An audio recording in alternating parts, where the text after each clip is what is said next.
सभी परम श्रद्धेय संत चरण, सबके नाम लूँगा तो समय ज़्यादा लगेगा, इसलिए सबका एकत्रित संबोधन कर रहा हूँ। उपस्थित नागरिक सज्जन, माता भगिनी, वैसे तो मुझे पता था कि यहाँ एक भाषण मुझे करना है, परंतु यहाँ आने के बाद बोलने की इच्छा समाप्त हो गई। जिस वातावरण का मैंने यहाँ अनुभव किया, उसमें मौन रहना ही ऐसा लग रहा था कि अब कोई शब्द न सुने, शब्द न बोले और यहाँ रहे बस।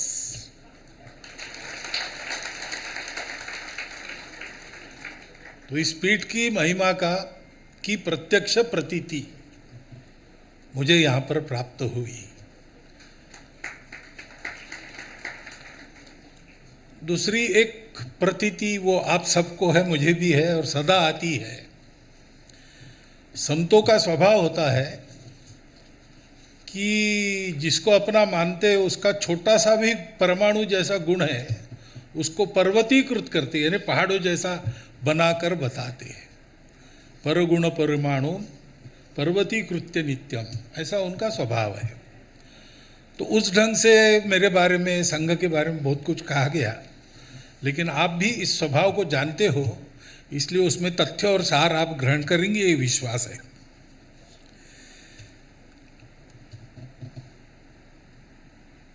अपना प्रजातंत्र है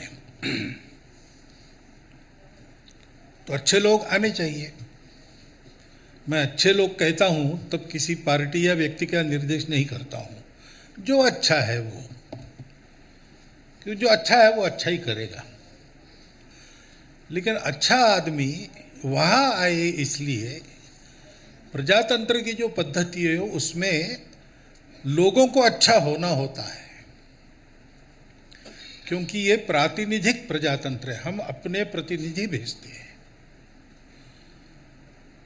तो हम अगर बुरे बने रहेंगे तो हमारे प्रतिनिधि भी बुरे ही होंगे। हम जितना अच्छा बनेंगे उतना अच्छे लोग वहां पर पहुंचने से कोई रोक नहीं सकता। इस दृष्टि से यद्यपि बोलने की इच्छा नहीं थी, लेकिन बोलना था, आज्ञा है, तो एक बात मेरे मन में आई। आज 452वां जयंती का उत्सव हम मना रहे हैं। एक जीवन हमारे सामने है। वो जीवन हमारे लिए एक संदेश है। महाराष्ट्र में एक संत हो गए, तुकाराम महाराज। उन्होंने कहा, हम कौन हैं? हम संत। तो कहते हैं कि हम वैकुंठवासी हैं, यहाँ के रहने वाले नहीं हैं, लेकिन यहाँ आ गए। क्यों आए? हम आम्ही वैकुंठवासी आलो याची कारणासी, इसी कारण से आए। ऋषि मुनियों ने जो कहा है उसका सत्य आचरण कैसा है आज के दिन में, वो हम करके बता रहे हैं। वेदों का शब्दार्थ जानने वाले पंडित बहुत होंगे, लेकिन वेदों का जो वास्तविक अर्थ है वो हम जानते हैं और उसके अनुसार चल के दिखाते हैं। संतों का आविर्भाव इसलिए होता है। हम लोग भौतिक दुनिया को जानते हैं, वो बदलती है, नश्वर है, परंतु एक स्थायी दुनिया है जिसको अमरत्व प्राप्त है। वो वास्तव में है और वो रहेगी, उसका अभाव कभी नहीं है। और जो बदलने वाला है उसका प्रभाव कभी नहीं है। लेकिन जिस स्तर पर हम लोग हैं, हम सामान्य लोग हैं। हम तो ये दिखने वाली दुनिया में से ही हमको पार जाना है, भवसागर पार करना कहते हैं। तो कैसे होगा? तो उसके लिए जाना है तो इस आभास में से, इस सपने में से जाना है, परंतु स्मरण रखना है कि ये तो सपना है, आभास है, चला जाएगा। जो नित्य है वो नित्य रहेगा। नित्य को ध्यान में रखते हुए अनित्य को पार करना पड़ता है। अब ये करने के लिए नित्य से नित्य संपर्क चाहिए। अब हम इतने नीचे स्तर पर है कि ऐसा कोई नित्य है या है तो भी उससे संपर्क हो सकता है, इसकी कल्पना भी करना हमारे लिए कठिन है। और इसलिए हम उस कल्पना को छोड़ दे, ऐसा न हो, नित्य को पकड़ कर चले और अधिकाधिक नित्य के पास चले जाए, ऐसा हमारा जीवन बने। इसके लिए संत वैसा जीवन जीते, क्योंकि वो नित्य निरंतर नित्य के संपर्क में रहते हैं। जो सत्य है उसके सतत संपर्क में रहने वाले संत होते हैं। वो हमारे सामने दिखते हैं, हमारे जैसे पार्थिव शरीर में दिखते हैं, लेकिन एक वो सर्वव्यापी एक ही सत्ता है जो हमारे कल्याण के लिए शरीर रूप में आविर्भूत होके जीवन का आदर्श रखती है। मुलुकदास जी के जीवन का बहुत रसपूर्ण वर्णन महाराज जी ने किया, तो उसमें हमारे लिए संदेश क्या है? तो और एक संत मुलुकदास जी के जीवन का वगैरह परिचय मेरा बहुत नया है, इसलिए बहुत ज़्यादा नहीं जानता, लेकिन महाराष्ट्र में एक समर्थ रामदास स्वामी हो गए। उन्होंने 4 पंक्ति में ऐसे जीवन का सारांश बताया है। वो कहते हैं, धर्म के लिए मरना चाहिए, मर के सबको मारना चाहिए, और मारते मारते अपना राज्य वापस लेना चाहिए। अब इसका शब्दार्थ हम जानते हैं, इसलिए हमने ताली बजाई है। उस समय की परिस्थिति थी, धर्म के लिए लड़ना ही पड़ता था। आदमी लड़ता नहीं ऐसा कब होता है? जब जो मरने से डरता है। तो बिना डरे मरो। आज के स्थिति में हम कहेंगे धर्म के लिए जीवन जियो।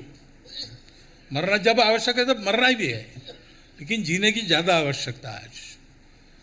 लेकिन वो कहते हैं कि धर्म के लिए मरो, और आप मरेंगे तो कोई बात नहीं, आपके मरने से बाकी अधर्मी लोग मर जाएंगे। बलिदान तो बहुत लोगों ने किए है। और ऐसा करते करते अपनी सत्ता, यानी उस समय हम परकीय लोगों के अधीन थे, स्वतंत्र हो जाए। यह शब्दार्थ है उसका, जिस पर आपने ताली बजाई। परंतु दूसरा अर्थ है, और एक ये भी है, अनित्य में जाते समय यही देखना पड़ता है, लेकिन नित्य में बरतना है तो इसका दूसरा अर्थ ऐसा होता है कि धर्म के लिए अपने अहंकार का विसर्जन कर दो। अपने को मारो, या नहीं मैं हूँ, ये मैं समझता हूँ इसलिए मैं हूँ, वो वास्तव में मेरी अहंकार की जो सत्ता मुझ पर चलती है वो मुझे मैं बनाती है, उसको मारो। और ऐसा मार के फिर अहंकार जनित सारे षड्विकार वगैरह वगैरह सारे जो है उसको मारो। ऐसा करते करते तुम अपने अंदर अपनी सत्ता है, आत्मा है, परमात्मा है, भगवान है, उसको प्राप्त करोगे, उसको प्राप्त करो।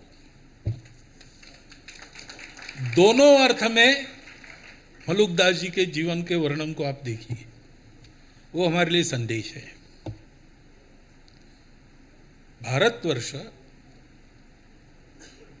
है देह विश्व, आत्मा है भारत माता, सृष्टि प्रलय पर्यंत अमर यह नाता। भारतवर्ष आत्मा है, भारतवर्ष रहेगा, विश्व रहेगा। भारतवर्ष पूर्ण वैभव के साथ रहेगा, विश्व पूर्ण वैभव और सुख शांति के साथ रहेगा। आज की स्थिति में देखते हैं हम कि अपने आत्मा को विश्व ने खो दिया है। आत्मा तो अमर है, वो अपनी जगह पर है, लेकिन विश्व ने उसको खो दिया है। तो क्या गति हो रही हम देख रहे हैं। अब वो भारतवर्ष सबको प्रकाशित करे, इसकी आवश्यकता है। और भारतवर्ष सबको प्रकाशित करे, यानी भारतवर्ष में ऐसे जीवन का प्रादुर्भाव होना चाहिए, बढ़ना चाहिए। अपनी आध्यात्मिक परंपरा के आधार पर अपने भौतिक और पारलौकिक जीवन की अपनी जो रीति है, काल सुसंगत रूप में उसको लाना है। उसके लिए ऐसा जीना है। पहली बात है निर्भयता।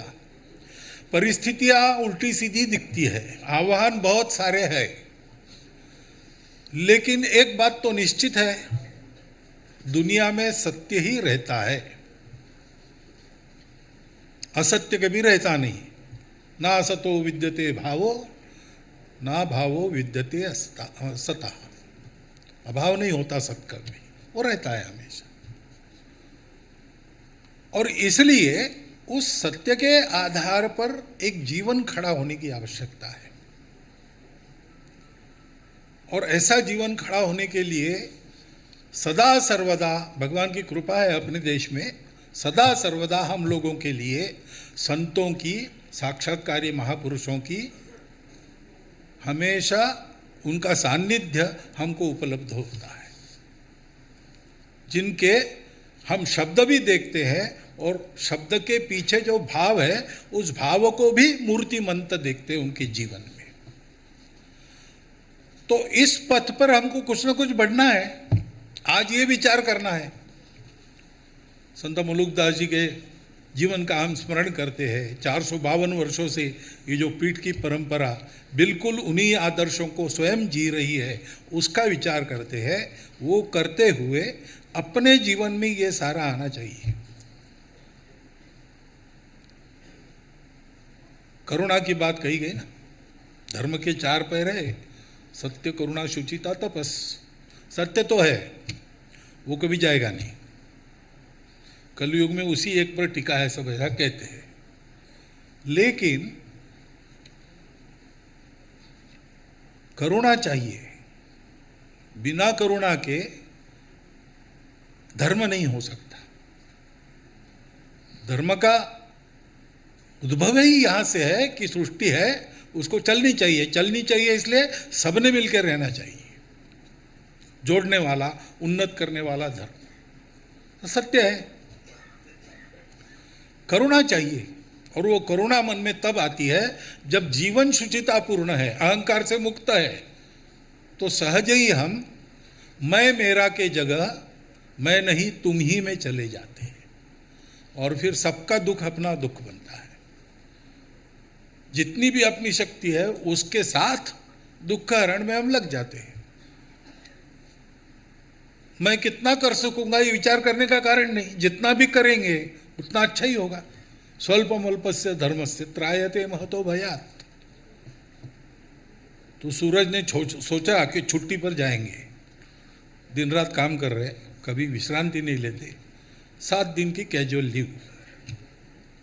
बुलाया सब प्रकाश देने वाले वस्तुओं को कि भाई मैं छुट्टी पर जा रहा हूं, मेरा चार्ज कौन लेगा। अब सूरज के बाद चंद्र का ही नंबर है, लेकिन चंद्र ने कहा महाराज आप नहीं रहेंगे तो अमावस्या ही होगी, मैं नहीं ले सकता आपका चार्ज। और भी लोग थे, बड़े बड़े प्रकाश वर्ष दूर तारे, लेकिन उन्होंने कहा हम इतने दूर है, हम प्रकाश नहीं दे सकते। कोई सूरज का चार्ज लेने के लिए तैयार नहीं था। अंत में एक दीप वो खड़ा हो गया, उसने कहा कि मुझे पता नहीं आपका काम मैं कर सकता हूं कि नहीं, मुझे तो असंभव ही लगता है, इतना प्रखर तो मैं नहीं हो सकता, लेकिन मैं एक वचन देता हूं आपको, जब तक मेरा तेल कायम है और बाती है तब तक मैं जलता रहूंगा।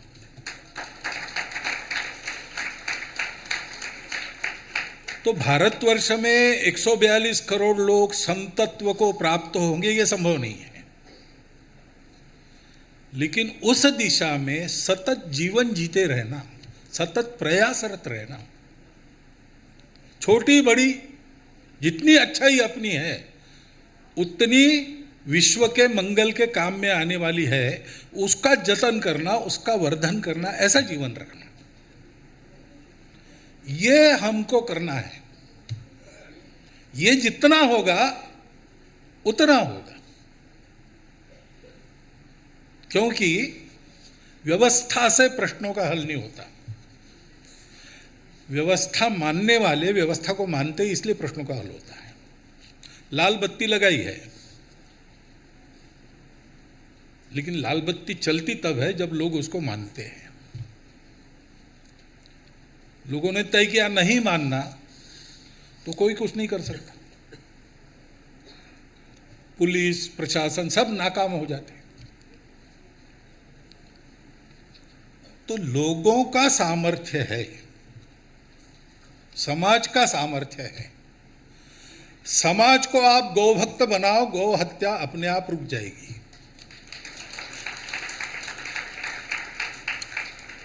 अभी जो बैठे हैं सत्ता में, उनके मन में तो है करना, ये मैं बताता हूं आपको, व्यक्तिगत मालूम है मुझे, वो उनको करना है, लेकिन वो करने में 10 प्रकार की बातें आती है। तो उनको एक साहसी कदम उठाना है, तो उसके पहले समाज में ये बात रहनी चाहिए। तो भाई हम गाय रखेंगे, अब शहरों में रख नहीं सकते, जगह नहीं रहती वगैरह, कई गौशाला रहेगी, हम उसकी मदद करेंगे। कर रहे लोग, ये बात बढ़ रही है। वो जन जागृति हमको अच्छी तरह करनी पड़ेगी। बाकी सब अपने आप होना है, अपने आप ही होना है। जन भावना खड़ी हो गई तो व्यवस्था को मानना ही पड़ता है। 2014 से 19 में राम मंदिर नहीं हुआ, 2019 के बाद हुआ। क्यों हुआ? जो सुप्रीम कोर्ट कहता था कि हमारे पास और बहुत महत्वपूर्ण विषय है, उसने पूरा एक मत से एक निर्णय दे दिया। क्यों दिया? तो मंदिर के लिए जो भावना सारे देश में दिखी, उसका वो परिणाम है। ऐसे ही गाय के बारे में भी ये भावना दिखनी चाहिए। आप भी उसमें प्रयास कर रहे हैं, हम लोग भी प्रयास कर रहे हैं। 1952 से हम इस प्रश्न से जुड़े हैं। पहला 2 करोड़ लोगों का निवेदन उस समय संघ के स्वयंसेवकों ने घर घर जाके जमा करके राष्ट्रपति के पास भेजा था। तब से इस विषय में प्रत्यक्ष हम लोग है।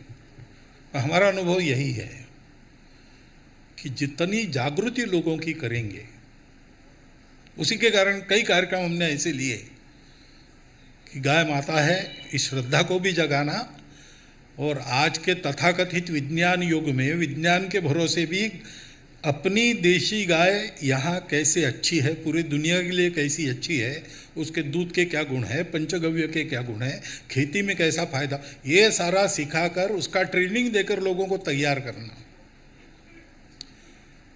ये बढ़ाएंगे और बढ़ाएंगे। तो वो दिन दूर नहीं जब सारे भारतवर्ष की ये इच्छा बन जाएगी और तत्क्षण वो पूर्ण होगी। लेकिन हमको उस दिशा में काम करना पड़ेगा,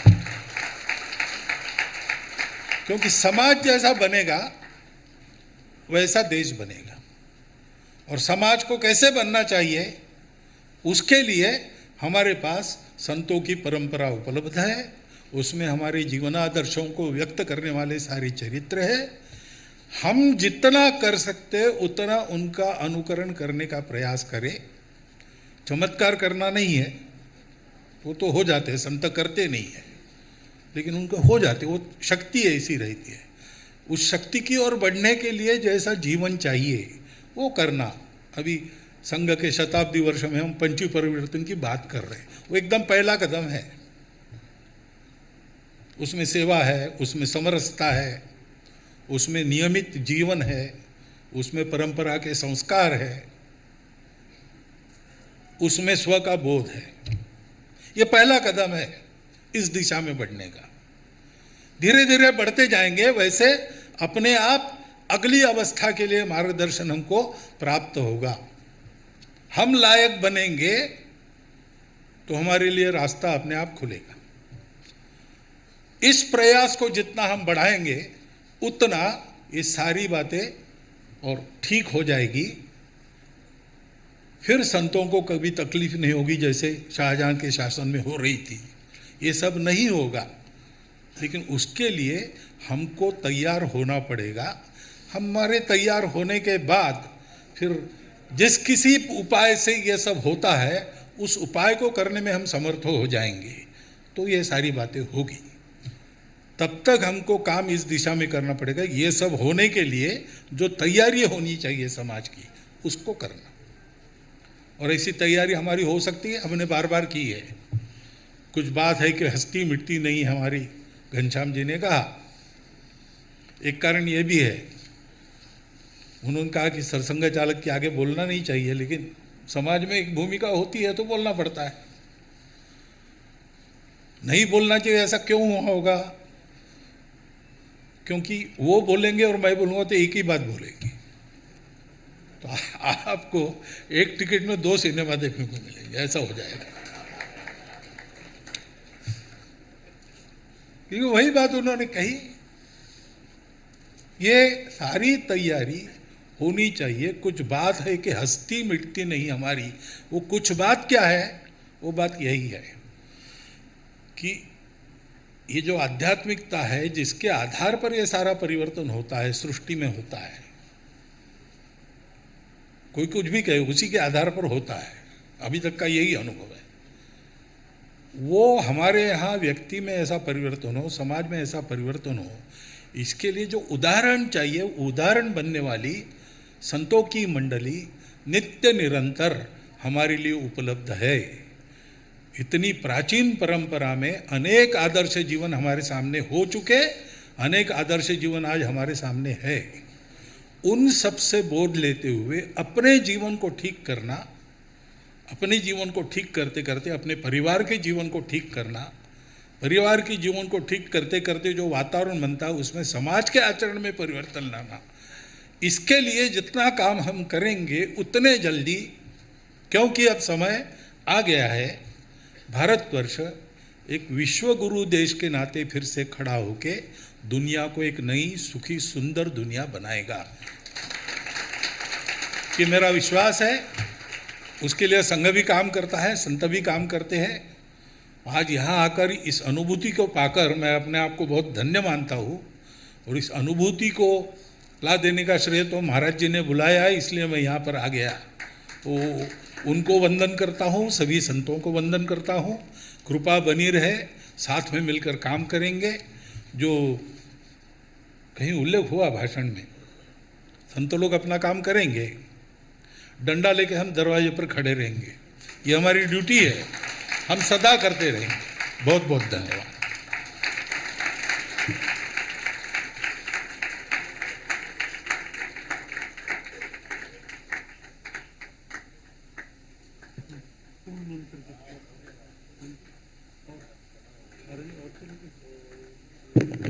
ओम पूर्णमदः पूर्णमिदं पूर्णात् पूर्णमुदच्यते पूर्णस्य पूर्णमादाय पूर्णमेवावशिष्यते। ओम शांति शांति शांति। माई मेरे श्याम लगो